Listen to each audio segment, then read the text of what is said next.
जय हिंद दोस्तों, next time आपका स्वागत है। आज के इस टॉपिक के अंतर्गत पे हम जानेंगे उत्तराखंड के गवर्नर। ठीक है, जब से उत्तराखंड का गठन किया गया आज 2021 में आपके लिए कम्प्लीटली रूप से वीडियो प्रोवाइड किया जा रहा है।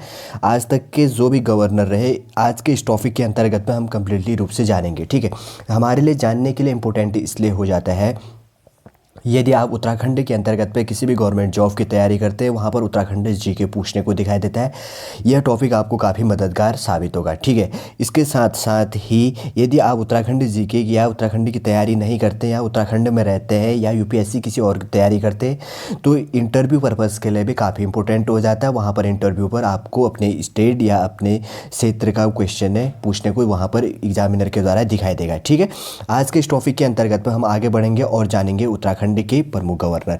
इससे पहले कि हम अपने टॉपिक की शुरुआत करें, थोड़ी सी बेसिक सी जानकारी इसके अंतर्गत में दे देते हैं, इसलिए आपको टॉपिक समझने में भी थोड़ी आसानी हो जाएगी। ठीक है, अगर उत्तराखंड की बात करें, सबसे पहले 9 नवंबर 2000 को क्या किया गया, उत्तराखंड का गठन किया गया। उस समय इसका नाम उत्तरांचल था। ठीक है, उत्तराखंड नाम तो क्या किया गया, 1 जनवरी 2007 से इसका नाम क्या कर दिया गया, उत्तरांचल से उत्तराखंड कर दिया गया। 15 अगस्त 1947 के बाद में उत्तराखंड में क्या कर दिया गया था, यहाँ भी पंचवर्षीय योजना लागू कर दी गई थी। जब ये उत्तर प्रदेश में सम्मिलित था तो इसमें क्या कहेंगे कि यहाँ पर भी पंचवर्षीय योजना लागू होगा। ठीक है, उत्तर प्रदेश के जो 13 पर्वतीय डिस्ट्रिक्ट है 9 नवंबर 2000 को यहाँ पर से काटकर अलग कर दिया गया था और केंद्र सरकार द्वारा इसे क्या कर दिया गया था, विशेष राज्य का दर्जा 2 मई 2001 को प्राप्त कर लिया गया था। ठीक है, लागू करने की बात करें तो 1 अप्रैल 2001 को लागू कर दिया गया था, लेकिन जो कंप्लीटली रूप से प्रोसेस चला उसमें 2 मई 2001 से शुरू किया गया। ठीक है, इतना तो आप समझ गए होंगे, इतना ही जानना काफ़ी इंपॉर्टेंट हो जाता है इसके अंतर्गत पे। अगर उत्तराखंड की बात करें तो पर्वतीय राज्य के हिसाब से इसका नंबर कौन से नंबर का है, 11वें नंबर का पर्वतीय राज्य है।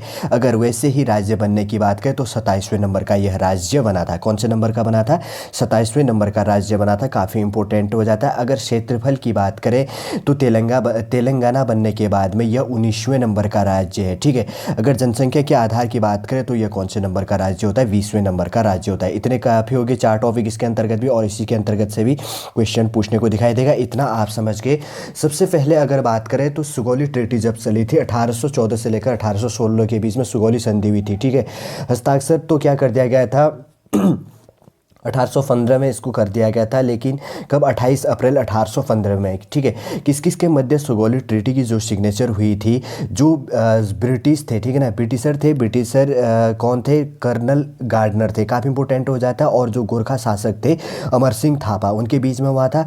1816 से पहले जो ये उत्तराखंड हिमाचल प्रदेश था, ये किस में मिलता, किस में था, नेपाल के अधीन था। लगभग नेपाल ने क्या किया, कुमाऊं तथा गढ़वाल के अंतर्गत पर कंप्लीटली रूप से एक बार 25 साल और दूसरा लगभग 10.5 साल तक अपना अधिकार इसके अंतर्गत पे किया। ठीक है, इसको किस नाम से जाना जाता है, सुगौली ट्रीटी के नाम से जाना जाता है। अब कंप्लीटली रूप से एग्जाम में एक ये पूछेगा 28 अप्रैल 1815 देगा या 1816 देगा। ठीक है, 2014 से लेकर 2016 के बीच में ही क्या चली थी, सुगौली संधि इसके अंतर्गत पे चली थी। ठीक है, किस किस के मध्य हुआ, तो आपका आंसर रहेगा कर्नल गार्डनर और गोरखा शासक के मध्य में क्या हुआ था, सुगौली ट्रीटी हुई थी। ठीक है, ना एग्जाम में पूछने को ही दिखाई देगा। चलिए आगे बढ़ेंगे, अब अपने टॉपिक की ओर आगे बढ़ते हैं। ठीक है, टॉपिक की ओर हमें क्या जानना है, उत्तराखंड के कंप्लीटली जो गवर्नर है उनका कार्यकाल और उनका शासन कब से कब तक चला। ठीक, जैसे कि मैंने पहले कहा कि उत्तरांचल का गठन 9 नवंबर 2000 को हुआ। अब आधुनिक में इसको क्या कहा जाता है, उत्तराखंड कब से, 1 जनवरी 2007 से। ठीक है,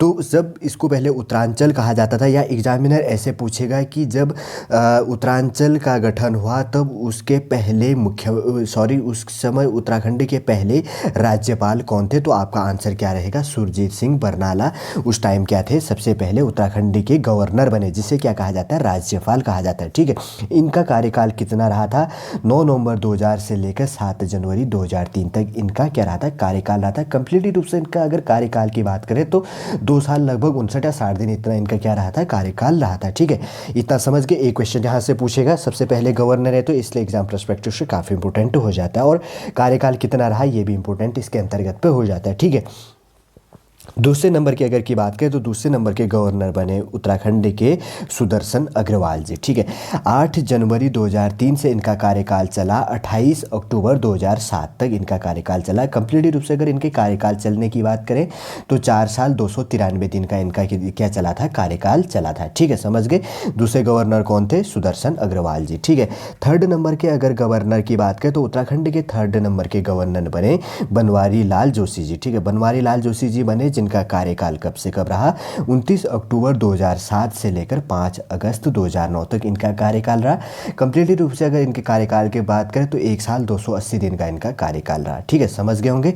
और चौथे नंबर के है मार्गेट अल्वा। ठीक है, उत्तराखंड के चौथे नंबर के गवर्नर कौन बने, मार्गेट अल्वा बने। और उत्तराखंड की पहली महिला गवर्नर कौन थी, मार्गेट अल्वा जी बनी थी, जिनका कार्यकाल कब रहा, 6 अगस्त 2009 से लेकर 14 मई 2012 तक इनका कार्यकाल रहा। इनका कार्यकाल टोटल कितना रहा, 2 साल 282 दिन का इनका कार्यकाल बना। ठीक है, क्वेश्चन यहाँ से बन सकता है कि उत्तराखंड की पहली महिला गवर्नर कौन थी, तो आपका आंसर रहेगा मार्गेट अल्वा जी रहती, जिनका कार्यकाल लगभग कितना रहा था, 3 साल से कम रहा था, 2 साल 282 दिन का रहा था। ठीक है, 365 366 दिन का क्या होता है, 1 साल होता है। आप समझ गए होंगे।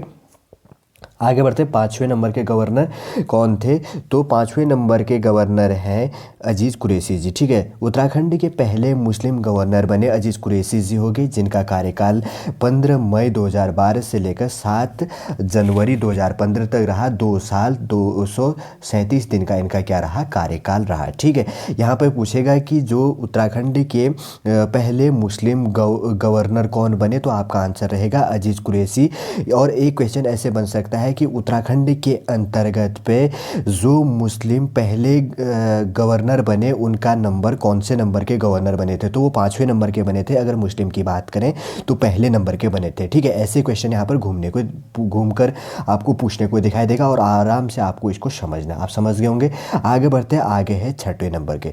छठवें नंबर की बात करें तो कृष्णकांत पॉल जी उत्तराखंड के छठवें नंबर के गवर्नर बने और इनका कार्यकाल कब से कब तक रहा। अगर इनके कार्यकाल की बात करें तो 8 जनवरी 2015 से लेकर 25 अगस्त 2018 तक इनका कार्यकाल रहा।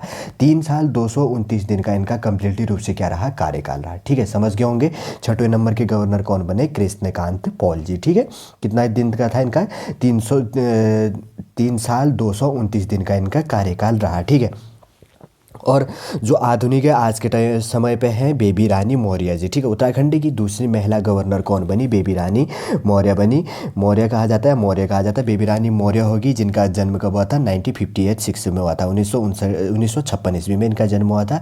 अगर इनकी कार्यकाल की बात करें तो 26 अगस्त 2018 से अब तक क्या है इनका कार्यकाल चला, लगभग 2 साल 193 दिन से ज़्यादा क्या हो गया इनका समय इनके कार्यकाल के अंतर्गत पे हो गया। ठीक है, आज तक उत्तराखंड के अंतर्गत पे कंप्लीटली रूप से कितने गवर्नर रह चुके, 7 गवर्नरों का कार्यकाल रह चुका है। ठीक है, 7वें नंबर की जो है वो उत्तराखंड की दूसरी महिला क्या है, गवर्नर है। ठीक है, आज के इस टॉपिक के अंतर्गत में हमने कंप्लीटली उत्तराखंड की थोड़ी सी बेसिक सी जानकारी को जाना और उत्तराखंड के अंतर्गत पे गवर्नरों के कार्यकाल को जाना, जो एग्जाम परस्पेक्टिव से काफ़ी इंपॉर्टेंट हो जाता है और एग्जामिनर इसी के अंतर्गत से क्वेश्चनों को आपको घुमाकर पूछने को दिखाई देगा। ठीक है, हमारा डेली का टारगेट यही रहता है कि जो हमारे द्वारा आपके लिए वीडियो प्रोवाइड किया जाता है उसी वीडियो के साथ में ही कंप्लीटली रूप से आपको पूरा याद हो जाए। ठीक है, यदि आपको थोड़ा सा याद होने में दिक्कत होती है तो आप पेन कॉपी लेकर बैठ जाइए और उसको आराम से नोट डाउन कर सकते हैं। ठीक है, आप नोट्स बनाएंगे तो एग्जाम के टाइम पर आपको काफ़ी अत्यधिक मात्रा में मददगार साबित होगा। ठीक है, हमारे द्वारा पूरी यह सुविधा रहती है कि आपको सही कंटेंट उपलब्ध कराया जाए और आपको सही जानकारी टाइम पर प्रोवाइड किया जा सके। ठीक है, चलिए दोस्तों, आज का टॉपिक हम यहीं पर समाप्त करते हैं। यदि आज का टॉपिक आपको अच्छा लगता है तो लाइक कीजिए, कमेंट कीजिए और हमारे इस चैनल नेक्स्ट टाइम को सब्सक्राइब कीजिए। जय हिंद।